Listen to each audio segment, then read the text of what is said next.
माझ्या प्रिय सोलापूरकरांना अतिशय मनापासून नमस्कार करतो. जय जय रामकृष्ण हरी. सोलापूरचे ग्रामदैवत श्री सिद्धेश्वराच्या चरणी मी नतमस्तक होतो. भगवान विठ्ठल और जगतगुरु बसवेश्वरा की इस धरती का ये आशीर्वाद छत्रपति शिवाजी महाराज की ये धरती पर ये जन सैलाब, ये उत्साह साफ साफ बता रहा है. फिर एक बार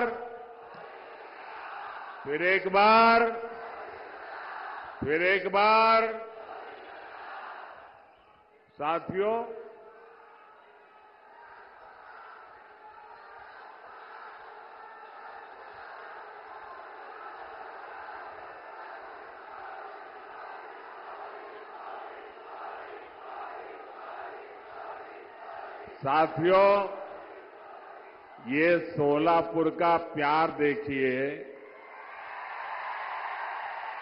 ये 2024 में मैं दूसरी बार आपके पास आया,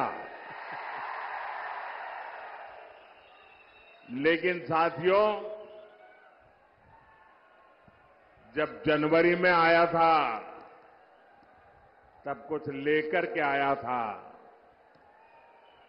आपके हकों को पूरा करने के लिए आया था, कुछ देने के लिए आया था. लेकिन आज मैं आपसे कुछ मांगने के लिए आया हूं. और मांगने के लिए इसलिए आया हूं कि आगे मैं बहुत कुछ देना चाहता हूं. और मुझे धन दौलत नहीं चाहिए, मुझे यश कीर्ति नहीं चाहिए, मुझे आपके आशीर्वाद चाहिए. और मैं आपसे आशीर्वाद मांगने के लिए आया हूं.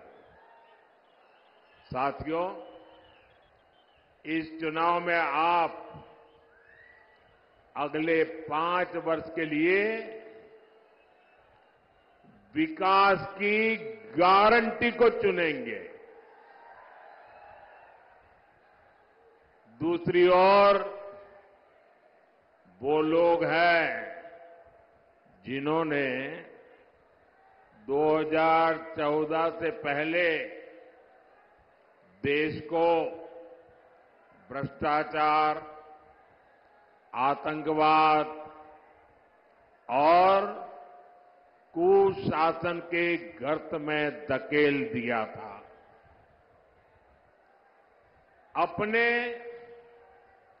कलंकित इतिहास के बाद भी कांग्रेस फिर से देश की सत्ता हथियाने का सपना देख रही है. इन्हें अंदाजा ही नहीं कि पहले 2 चरण के चुनाव में ही इंडी अगाड़ी का डिब्बा गोल हो चुका है. भाइयों बहनों, एक और आपका ये सेवक मोदी सर झुका करके आपके पास आता रहता है. आपने 10 साल तक मोदी को परखा है, उसके एक एक कदम को देखा है, उसके एक एक शब्द को नापा है. आप मोदी को भली भांति जानते हैं। दूसरी ओर इंडी अगाड़ी में नेता के नाम पर महायुद्ध चल रहा है। अब मुझे बताइए भाई, इतना बड़ा देश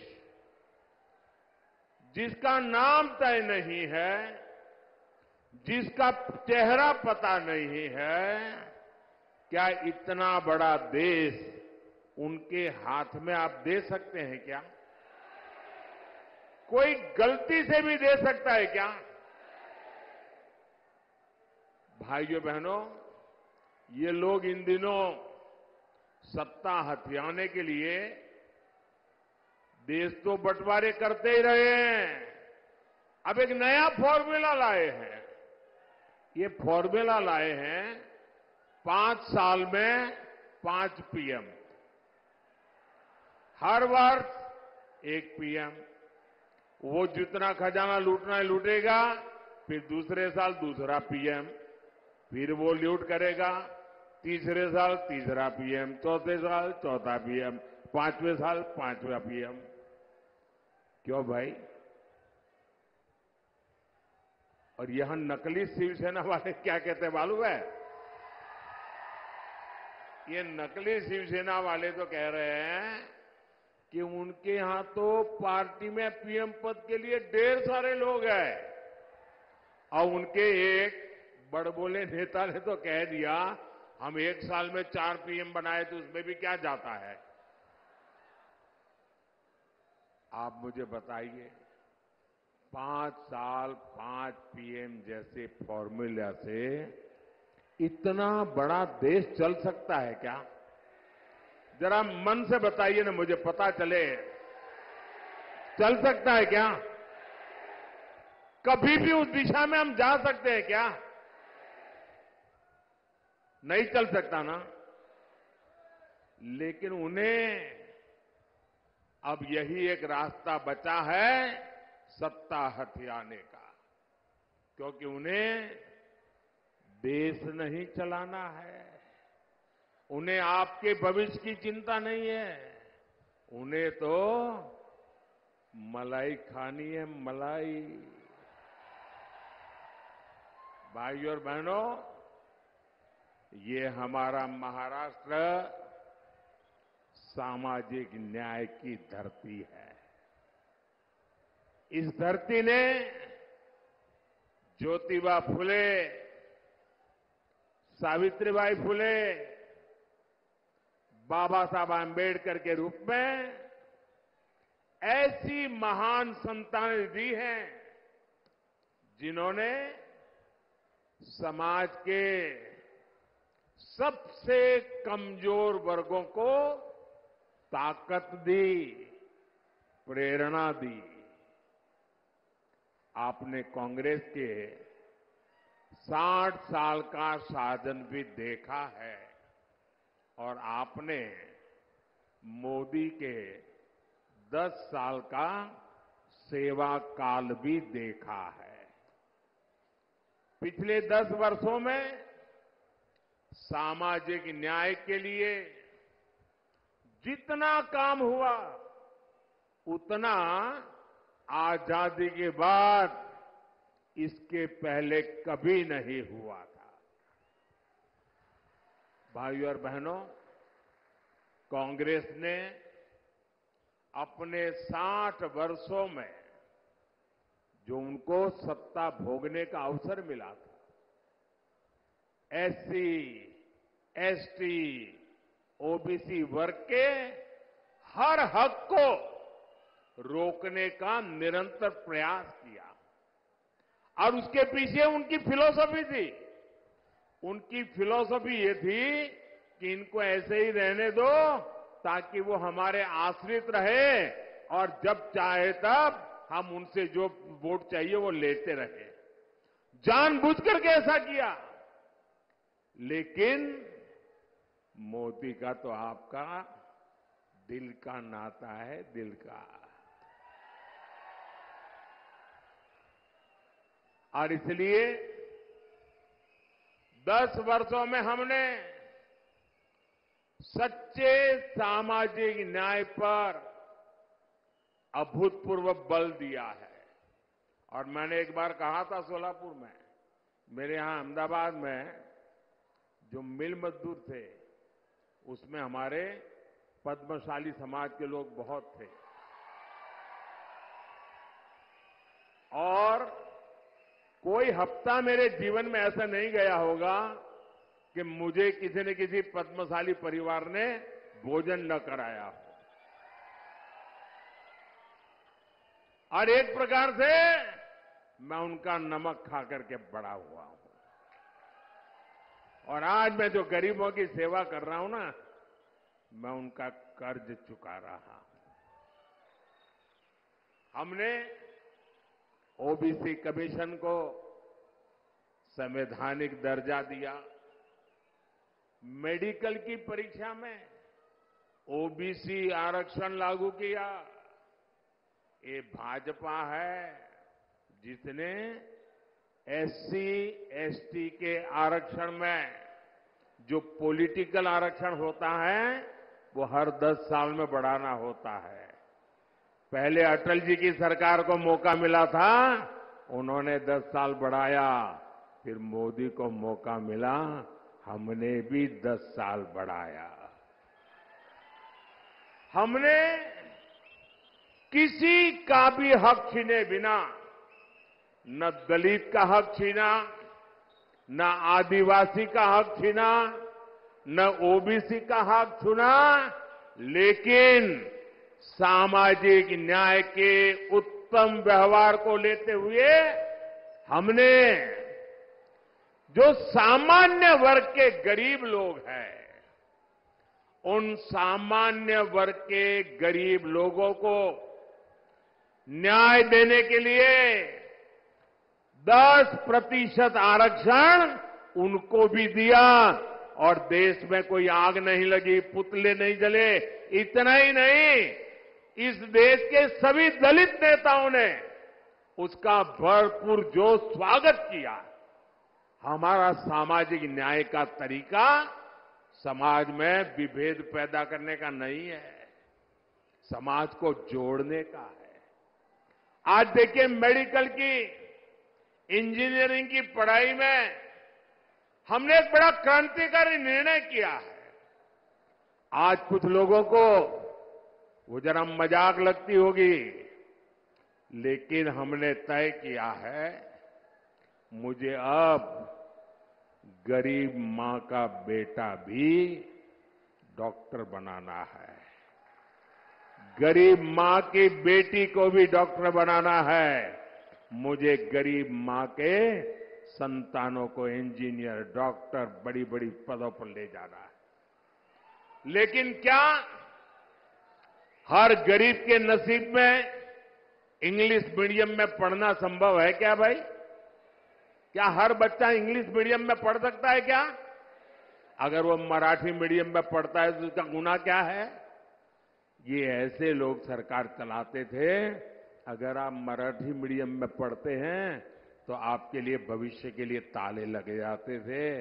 मोदी ने सामाजिक न्याय के लिए कह दिया, अब डॉक्टर बनना है तो भी मराठी भाषा में बन सकते हो, इंजीनियर बनना है तो भी मराठी भाषा में बन कर सकते हो, अंग्रेजी नहीं आएगी तो भी आप देश चला सकते हो। भाइयों बहनों, ये मोदी का सपना है।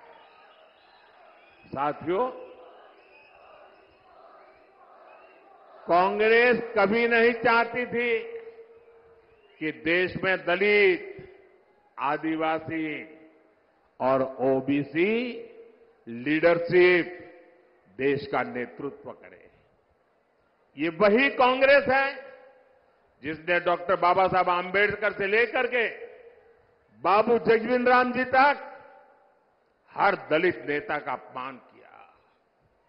बाबा साहब को भारत रत्न भी तब मिला जब बीजेपी से सहयोग के केंद्र में कांग्रेस विरोधी सरकार चलती थी। भाजपा का हमेशा प्रयास रहा है कि एससी, एसटी, ओबीसी को ज्यादा से ज्यादा प्रतिनिधित्व मिले। 2014 में आपने प्रचंड बहुमत दिया तो एनडीए ने दलित के बेटे को देश का राष्ट्रपति बनाया। 2019 में जब आपने फिर से एक बार हमें प्रचंड जनादेश दिया तो हमने देश के इतिहास में पहली बार एक आदिवासी बेटी को भारत के राष्ट्रपति के रूप में आज प्रस्थापित किया। भाइयों बहनों, मुझे गर्व है, आजादी के बाद पहली बार हुआ है।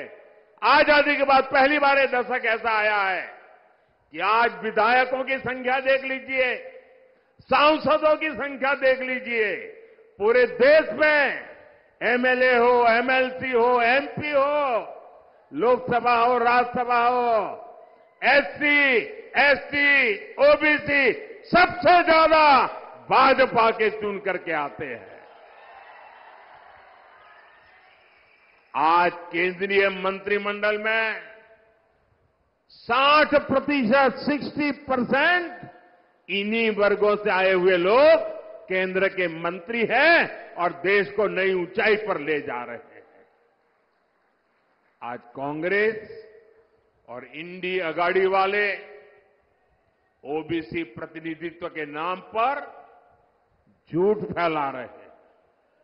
असल में इन लोगों की खुद की सच्चाई देश के सामने आ गई है और इससे ये बौखलाए हुए हैं, परेशानी हो रही है। आपने देखा होगा पूरे चुनाव में कि इंडी अगाड़ी के जितने लोग हैं उनके भाषण का मुद्दा क्या है? देश का कोई मुद्दा है? सिर्फ और सिर्फ मोदी को रोज नई गाली देना। पूरी डिक्शनरी उन्होंने खोल के रख दी है। नई नई गालियां रोज निकालते रहते। अरे भाई कुछ देश के लिए तो बोलो। नहीं, उसके पास विजन नहीं जी। हमारे पास विजन भी है और ये जीवन भी है विजन के लिए खपाने के लिए। साथियों, दशकों तक कांग्रेस ने एससी, एसटी, ओबीसी के साथ जिस तरह से विश्वासघात किया उससे ये सभी कांग्रेस और इंडी अगाड़ी से पूरी तरह छिटक चुके हैं। इस वजह से कांग्रेस और इंडी अगाड़ी वाले बुरी तरह बौखला गए हैं। इसलिए लोग लगातार झूठ फैला रहे हैं। संविधान बदल देंगे, आरक्षण खत्म कर देंगे। मैं पहले ही कह चुका हूं कि अगर आज खुद बाबा साहब आंबेडकर चाहे तो बाबा साहब आंबेडकर भी आरक्षण खत्म नहीं कर सकते हैं। मोदी का तो सवाल ही नहीं उठता है। और अगर हमारी सरकार की नीयत उसमें कहीं पर भी खोट होती, मेरा 5 साल का रिकॉर्ड देख लीजिए, 5 साल में भी 2019 से 2024 आज भी मोदी के पास जितने वोट चाहिए है, लेकिन ये रास्ता हमें मंजूर नहीं है। सैकड़ों सालों के साथ जिनको अन्याय हुआ, हमारे पूर्वजों ने पाप किए होंगे, मेरे लिए ये प्रायश्चित का अवसर है और इसलिए आरक्षण को जितनी ताकत मैं दे सकता हूं, मैं देने के लिए कमिटेड हूं। मैं आज देश से अधिक सीटें इसलिए मांग रहा हूं ताकि कांग्रेस और इंडी गाड़ी के लोग, जब दलित उनके हाथ से निकल गए, आदिवासी उनके हाथ से निकल गए, ओबीसी उनके हाथ से निकल गए, ये बहुत बड़ी मात्रा में विजयी होकर के बीजेपी के साथ आते हैं, तब उन्होंने तय किया है और प्रयोग भी शुरू कर दिया है, एससी, एसटी, ओबीसी के आरक्षण में लूट मारने का, और वो माइनॉरिटी को देना चाहते हैं। भाइयों बहनों, मुझे इसलिए ताकत चाहिए कि मैं कांग्रेस के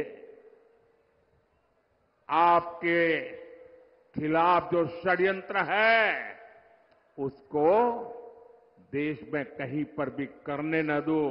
कर्नाटका में उन्होंने खेल खेला है। आरक्षण का बहुत बड़ा हिस्सा माइनॉरिटी को देने का खेल खेला है। ये मैं होने नहीं दूंगा और इसलिए आपसे मैं आशीर्वाद मांगने आया हूं, मोदी को मजबूत करो। साथियों, कांग्रेस के 60 वर्षों के राज में देश में सबसे ज्यादा एससी, एसटी, ओबीसी परिवार ही उन्हीं के सबसे ज्यादा हाल खराब रहे। आप अपने गांव में देख लीजिए, अगर गांव के बाहर झुपड़ी में रहना पड़ता है कौन है? हमारे एससी समाज के लोग हैं। मुसीबत में जीना पड़ता है कौन है? हमारे एसटी समाज के हैं। तकलीफों में जीना पड़ता है कौन है? हमारे ओबीसी समाज के लोग हैं। मोदी ने इन परिवारों को ही अपनी प्राथमिकता बनाया। 10 वर्षों में गरीब कल्याण की जितनी भी योजनाएं हमने बनाई, हमारी योजना सबके लिए है, बिना भेदभाव के हैं, समाज के हर वर्ग के लिए है। और स्वाभाविक है, जो लोग 50-60 साल से पिछड़े हुए थे उनको उसका लाभ पहले मिल रहा है। और हम तो मानते हैं इस देश की संपत्ति का पहला अधिकार उन लोगों का है जो पंक्ति में आखिर में बैठे हुए। महात्मा गांधी भी यही कहते थे। मुफ्त राशन हो, मुफ्त इलाज हो, पक्के घर हो, शौचालय हो, बिजली हो, गैस हो, पानी हो, ये सब कुछ सबसे ज्यादा वंचित समाज को जरूरत थी और वंचित समाज की वो आकांक्षाएं आजादी के इतने सालों के बाद आपका सेवक मोदी पूरी कर रहा है। भाई वहां वो सज्जन तस्वीर लेके आए हैं, मैंने तस्वीर देख लिया। बैठिए, पीछे आप लोगों को परेशान कर रहे हैं। आपका मैं बहुत आभारी हूं आपके प्यार के लिए, लेकिन औरों को परेशान मत करो भाई। एससी, एसटी, ओबीसी परिवारों को इन योजनाओं से जोड़ने के लिए हमारी सरकार घर घर पहुंची है, गांव गांव पहुंची है। साथियों, कांग्रेस ने 100 से ज्यादा देश के जिलों को ही पिछड़े घोषित करके उनको अपने हाल पर छोड़ दिया था। इन जिलों में सबसे ज्यादा एससी और एसटी परिवार के लोग रहते हैं। हमने उसको एक नया रूप दिया, नया मिशन लिया और हमने उसको एस्पिरेशनल डिस्ट्रिक्ट बनाया, आकांक्षी जिला बनाया। और उसका मेरी ऑफिस से डेली मॉनिटरिंग होता है। परिणाम यह है कि गरीबों की भलाई के लिए की योजनाएं, एस्पिरेशनल डिस्ट्रिक्ट की योजनाएं, अब एस्पिरेशनल ब्लॉक की योजनाएं, डेली मॉनिटरिंग, हर चीज की जानकारी, उसका परिणाम यह है कि आज 10 साल के मोदी के कार्यकाल में इतने कम समय में देश में पहली बार 25 करोड़ गरीब गरीबी से बाहर निकले हैं भाइयों। और ज्यादातर इन्हीं जिलों से लोग हैं। और इसलिए मैं कहता हूं, जब नीयत सही होती है ना, तो नतीजे भी सही मिलते हैं।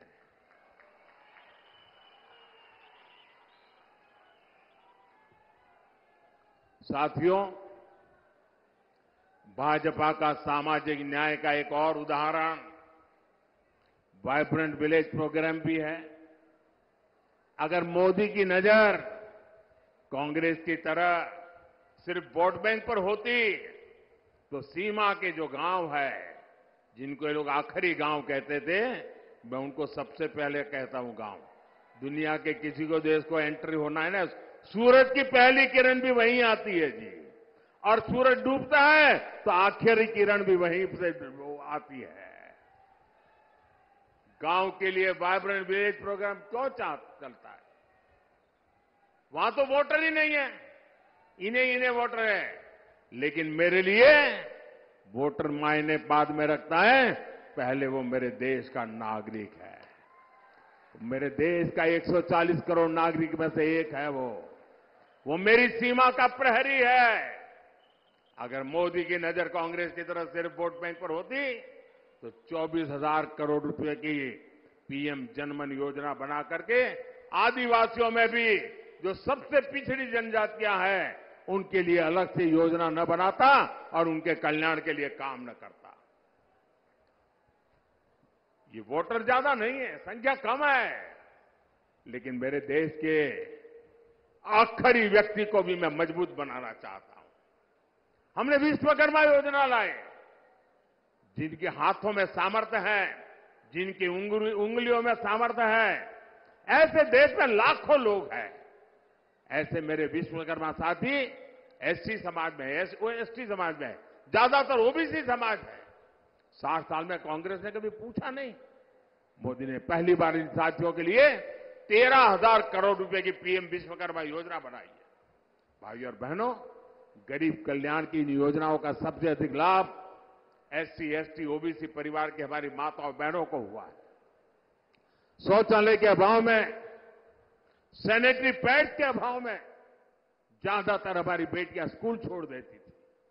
अब मोदी ने यह समस्या दूर कर दी है। बिना गारंटी के मुद्रा लोन पाने वाले 50% से ज्यादा लाभार्थी एससी, एसटी, ओबीसी है।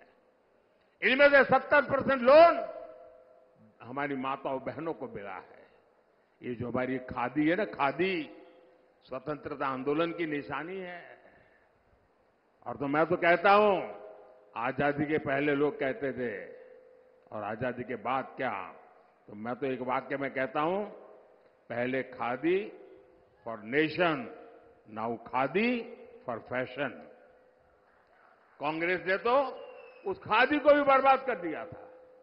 खादी के काम में भी बड़ी संख्या में हमारे यही समाज के लोग हैं जो अति वंचित लोग हैं।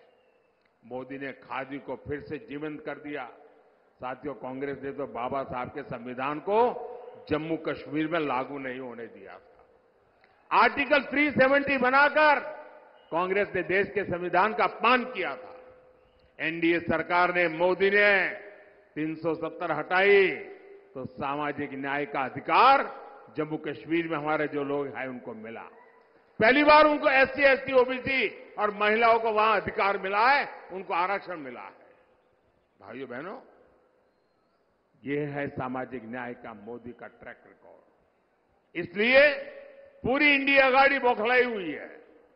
साथियों, सामाजिक न्याय का एक और तरीका आधुनिक इंफ्रास्ट्रक्चर का निर्माण भी है। कांग्रेस ने बरसों तक गांवों और शहरों में खाई बनाकर रखी, कुछ ही शहरों के विकास पर फोकस किया। एनडीए सरकार देश के हर कोने के विकास के लेकर प्रतिबद्ध है। एक क्षेत्र पंढरपुर यात्रा से जुड़े श्रद्धालुओं का तीर्थ है।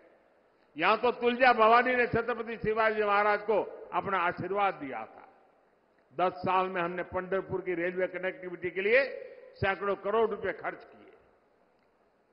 पुणे फलटण रेल मार्ग जो 23 साल से अटका पड़ा था, हमने उसको पूरा कराया। हमने सोलापुर हैदराबाद, सोलापुर सांगली, सोलापुर बीजापुर ऐसे कई महामार्ग के काम शुरू किया। सोलापुर को तो महाराष्ट्र की पहली वंदे भारत ट्रेन भी मिली है। शक्तिपीठ महामार्ग से समुद्री महामार्ग जैसे हाईटेक सड़कों के काम भी हो रहे हैं। इन विकास कार्यों के कारण इस क्षेत्र में श्रद्धालुओं की संख्या में 4 गुना की बढ़ोतरी हुई है। अब हमारे वारकरी भाई बहनों के अलावा दूसरे राज्यों से भी बड़ी संख्या में श्रद्धालु आ रहे हैं। यहां युवाओं के लिए आस्था और पर्यटन से जुड़े नए अवसर बन रहे हैं। साथियों, आज महाराष्ट्र में एकनाथ शिंदे जी, देवेंद्र फडणवीस जी और अजित पवार जी की सरकार आपके लिए दिन रात मेहनत कर रही है। मेरा अनुरोध है, 7 मई को आप मेरे नौजवान साथी राम सतपुते जी को भारी संख्या में वोट दे। राम सतपुते जी सोलापुर के विकास के लिए एक मजबूत कड़ी बनकर के काम करेंगे। और जब आप कमल पे निशान पर बटन दबाओगे ना, तो आपका वोट सीधा सीधा मोदी को मिलेगा। तो ज्यादा से ज्यादा मतदान कराओगे, हर पोलिंग बूथ जीतोगे, पुराने सारे रिकॉर्ड तोड़ोगे, जब मेरा एक और काम करोगे, यहां से अपने परिचितों को जाकर के मिलना, उनके घर जाना, उनको कहिएगा कि मोदी जी सोलापुर आए थे, आपको प्रणाम भेजा है। मेरे प्रणाम पहुंचा देंगे। मेरे साथ बोलिए, भारत माता की, भारत माता की जय श्री राम, जय श्री राम।